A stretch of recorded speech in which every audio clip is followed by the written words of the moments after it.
Genetic recombination of bacteria, जिसमें conjugation और hyper conjugation के बारे में आज हम लोग जानेंगे। मैं अमित सौरभ एडुपास से।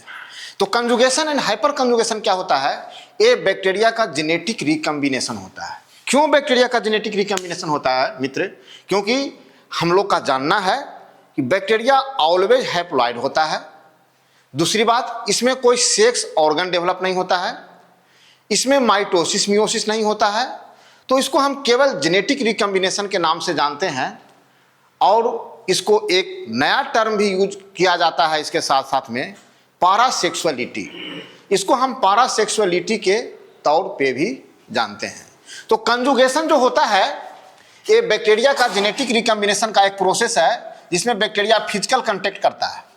ये बैक्टीरिया है लाइक दैट बैक्टीरिया, ये इसका जेनेटिक मटेरियल है। तो जेनेटिक मटेरियल में यहाँ पर देखना होता है ये किसका अपना होता है, उसको हम न्यूक्लियोइड कहते हैं। एक अलग से होता है extra chromosomal genetic material, extra nuclear genetic material, जिसको प्लाज्मिड कहते हैं। प्लाज्मिड वो प्लाज्मिड हाईली रिकम्बाइनिंग कैपेसिटी होता है न्यूक्लियोइड के तुलना में। अगर जेनेटिक रिकम्बिनेशन की बात आए, जेनेटिक एक्सचेंज की बात आए, तो बैक्टीरिया हमेशा के लिए ज़्यादा जनरल तौर पे प्लाज्मिड को ही इन्वॉल्व करता है जेनेटिक रिकम्बिनेशन में, क्योंकि ये ज़्यादा एक्टिव होता है इसके तुलना में। अब देखिए, अब हम कंजुगेशन पर विचार करते हैं। एक टर्म है कंजुगेशन।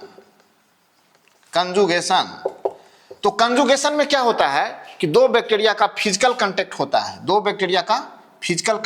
है, एक दूसरे से जुड़ता है।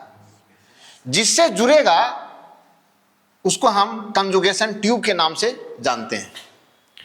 अब देखिए, ये जब प्लाज्मिड का डायरेक्ट इन्वॉल्वमेंट होता है, ये प्लाज्मिड है, ये जब इसमें इंटर करता है, अपना जेनेटिक मटेरियल को एक्सचेंज करता है एफ निगेटिव बैक्टीरिया में, क्योंकि इसके पास ऑलरेडी प्लाज्मिड नहीं है, एफ निगेटिव हो गया, और डोनर हुआ तो एफ पॉजिटिव हुआ। तो ये कंजुगेशन के तौर पे इसको हम जानते हैं। तो कंजुगेशन में प्लाज्मिड का एक्सचेंज होता है। अब एक टर्म है हाइपर कंजुगेशन, हाइपर कंजुगेशन। इसमें क्या होता है कि प्लाज्मिड से भी ज्यादा रिकम्बाइनिंग कैपेसिटी एक जेनेटिक मटेरियल का फॉर्मेशन होता है, जिसको हम लोग ईपीसोम कहते हैं। अब हाइपर कंजुगेशन में ईपीसोम का इन्वॉल्वमेंट होता है, ईपीसोम। तो हम जानेंगे ईपीसोम है क्या चीज, वो जानेंगे। इसके पहले इतना तो कंफर्म होना है नीट के पर्पज से कि कंजुगेशन में जो ट्रांसफर होता है one bacteria to another bacteria by conjugation tube, तो जो ट्रांसफर होने वाला जेनेटिक मटेरियल है दैट इज ए प्लाज्मिड। अगर प्लाज्मिड के जगह पे ईपीसोम अगर ट्रांसफर हो रहा है एक बैक्टीरिया से दूसरे बैक्टीरिया में, तो वो कंजुगेशन का रेट है जो 1000 टाइम बढ़ जाता है, 1000 टाइम इंक्रीज कर जाता है कंजुगेशन टाइम।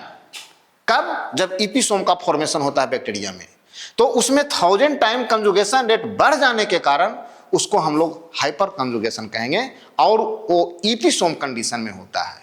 ईपीसोम जब जेनेटिक मटेरियल का फॉर्मेशन होता है तब होता है। ओके।